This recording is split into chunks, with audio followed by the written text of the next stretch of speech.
Timing is everything, right? I mean, you live your life thinking you're just a regular guy. Dad commuter, a guy who keeps his head down, but every once in a while something happens that makes you question if maybe you've just been in the right place at the exact right moment. That was me on the Wednesday afternoon that turned from golden hour bliss to the craziest showdown I've ever had, all over a box of my daughter's favorite toys, a woman who'd clearly never been told no, and a neighborhood about to get a front row seat to justice. You know what I mean? This is one for the books. So I'm Ethan Caldwell, financial planner by day, average dad by night living in Willow Grove. My job keeps me locked up in a conference room most days, so when a 4 p.m. cancellation handed me a ticket home before rush hour, I felt like I'd won the lottery. I'm driving home, windows down, singing along to some classic rock like I'm 17 again, pulling into my driveway on Maple Lane with nothing but good vibes and the idea of finally helping my 9-year-old Sophie rearrange her room. She's been on me for weeks about it, and honestly, it sounded like the perfect dad-daughter afternoon. But you ever have that moment when life just slams the brakes on your good mood? Yeah, that was me stepping out of the car, still humming when I see her. Right there on my front porch, a woman who looked like she could run for mayor and win by intimidation alone. Late 50s auburn hair locked down with enough hairspray to stop a hurricane maroon blazer shoes polished to a blinding shine. She's holding this cardboard box like it's a briefcase full of national secrets, and what's poking out Sophie's favorite stuffed giraffe, the Harry Potter Lego set we just built last weekend. The RC car that's basically her pride and joy. Not lookalikes, her exact toys. At first I'm thinking maybe she's a neighbor dropping something off. Maybe Sophie left stuff at someone's house, you know, the usual mental gymnastics before the ugly truth dawns. But something in my gut twists. The way she's looking around, the tight clutch on that box, the weird forced smile when she spots me walking up, and then it hits me like a slap. She's not dropping off, she's taking. I say, "Excuse me, can I help you?" keeping my voice polite but already on edge. And she spins around with this well-rehearsed smile like she's the welcoming committee and goes, "Oh, hello there. I'm just gathering donations for our temple's charity drive." She holds up the box like she's Mother Teresa. Only the box is full of stuff I recognize from inside my own house.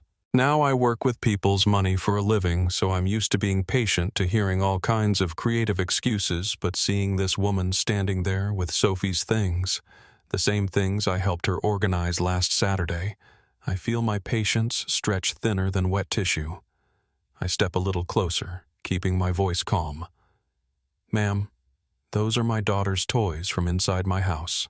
She doesn't even flinch, just tightens her grip and goes full indignation. "Excuse me. These belong to my granddaughter, Mia. I'm just getting back what was taken from her." Now, it takes a lot to leave me speechless, but the sheer gall of this woman caught in the act and still ready to make herself the victim nearly does it. I try again, a little firmer. "Ma'am, please put down the box and step away from my door." I start pulling out my phone ready to call the cops, and she goes red. Not embarrassed, but furious. "How dare you accuse me of stealing? I'm a pillar of the community. I run the annual fundraiser volunteer at the senior center. Do you know who I am?" "Yeah, lady, I know exactly who you are. The kind who thinks a resume is a free pass to do whatever she wants." I say, "You're the person holding my daughter's property, and you're about to have a chat with the police." I start dialing 911. At this point, I expect her to back down, maybe drop the act, but she just doubles down like someone who's never heard the word consequence in her life. She lunges at me, grabs my phone right out of my hand, and starts screaming into it.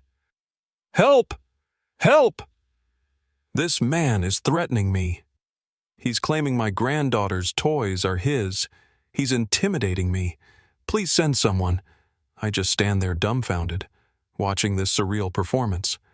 She's got my phone. She's clutching that box, and I'm starting to think I've entered some alternate reality where up is down and theft is charity. "Ma'am, give me my phone," I say, holding my hand out. She dodges, clutching it tighter, shrieking about how I'm aggressive. At this point, my training as a financial planner kicks in. Stay calm, keep your cool, don't let the client see you sweat. "Ma'am," I say, trying my best. Dad voice put down the box. "Give me my phone and we'll wait for the police to sort this out." She points at me, still on the call with the dispatcher, and says, "See how he's manipulating me, typical tactics these people use." And let me tell you that these people stings. Because in that moment she wasn't seeing me. Ethan, the dad, the homeowner, the guy just trying to protect his kid's stuff. She saw whatever stereotype she wanted to see, and she played it for all it was worth, positioning herself just so on the porch steps, so I'd look threatening if anyone walked by. She keeps up the act, telling the dispatcher he's harassing our synagogue, blocking aid for poor kids, painting me as some kind of bigot. Finally, the dispatcher cuts through her performance, asks to speak with the homeowner. With all the drama of a martyr, she hands the phone back. I explain everything. My name, what's going on. That these are my daughter's toys, still tagged from Christmas. And this woman has never been to my house, never seen her before in my life. The dispatcher listens, asks Linda. I finally get her name, if she can provide details about the toys receipts, anything. She fumbles. Kids write on things anyone can Google. Model numbers, her excuses sounding weaker by the second. About 25 minutes later, 2 patrol cars pull up and the show kicks into high gear. Officer Sanchez, a veteran, steps out with Officer Lee, who looks like he's still figuring out if his uniform fits right. Sanchez asks what's going on. Notepad ready. Linda launches into her act. "Thank you, officers. I was collecting for our Temples Drive when this man got aggressive, accusing me of theft. But Sanchez, to his credit, isn't buying it. He asks how she got the toys. Linda tries a new angle. My granddaughter Mia plays here sometimes. Toys get mixed up. I was just retrieving hers, maybe donating extras. But Lee's been listening. You told dispatch these were charity donations. Now they're your granddaughter's. Linda's mask is slipping." Sanchez looks at me. "Are these your toys?" I say. "Yes, and I've got receipts plus my daughter's at school. Want to see?" He turns to Linda. "How'd you get inside?" she says. The door was ajar.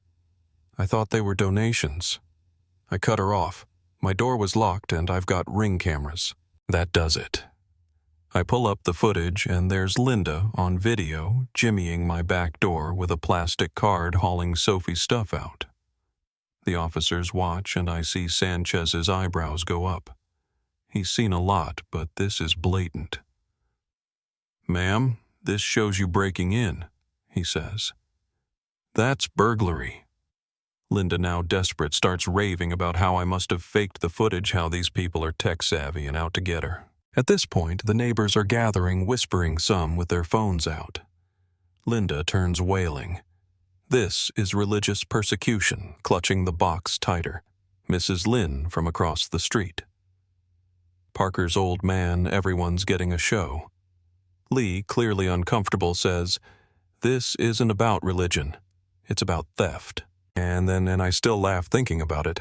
Linda bolts, 50-something heels and all, sprinting down my front lawn with a box of stolen toys, officers in pursuit. She makes it about halfway before she trips over Mrs. Lynn's garden hose, spills out onto the grass. Legos and remote cars scattering everywhere, dignity gone. Sanchez cuffs her right there, grass stains and all, as she wails that it's all my fault. At the station, things take a twist I didn't see coming. Detective Lauren Gwynn tells me my call just blew open a theft ring. 19 victims in our neighborhood alone, missing jewelry, gadgets, clothes all traced back to Linda. Turns out she'd been posing as a charity organizer, targeting new families, seniors, anyone who looked distracted or busy, always taking just enough to fly under the radar. But it gets crazier. Oakage Synagogue's rabbi confirms there's no such charity drive, no Linda on any committee. A search of her home finds $60,000 in stolen goods, some sold online, most just hoarded. An FBI agent named Rachel Kim gets involved. Linda's been at this in 4 states, over 300 victims, $2.5 million stolen, all laundered under fake fundraisers. And if you think the story ends there, you don't know how deep these things run. A few days later, I get a text from a number I don't recognize, Mia's other grandma, offering $75,000 to drop the charges, hinting at a misunderstanding and asking to talk in person. Turns out Cheryl, Linda's sister, is the real mastermind. The cops use my house for a sting. Cheryl tries to bribe her way out, and before you know it, the whole ring unravels. Linda gets 6 years, Cheryl 15, and suddenly our quiet Willow Grove is headline news, the recovered loot funding a real charity that actually helps people. And as for Sophie's toys, every last one came home right down to the RC car, which by the way still has a few scratches from Linda's Sprint. Our neighborhood feels a little safer, a little closer, but you better believe everyone's got cameras now, and no one's leaving their doors unlocked. Linda's trial left the whole town buzzing. Was she a mastermind, a pawn, a pillar of the community who lost her way, or just someone who thought she was above it all? There's still people arguing about it at the coffee shop. But here's the thing. Sometimes the only thing standing between you and a thief is the simple fact that you showed up, that you were there to say, "Not today." So, what do you think? Did justice get served, or is there more to the story? Drop your take in the comments, because honestly, in a world this wild, I'm still not sure where the line is between right and wrong, but I know where I stand when it comes to my kids' toys.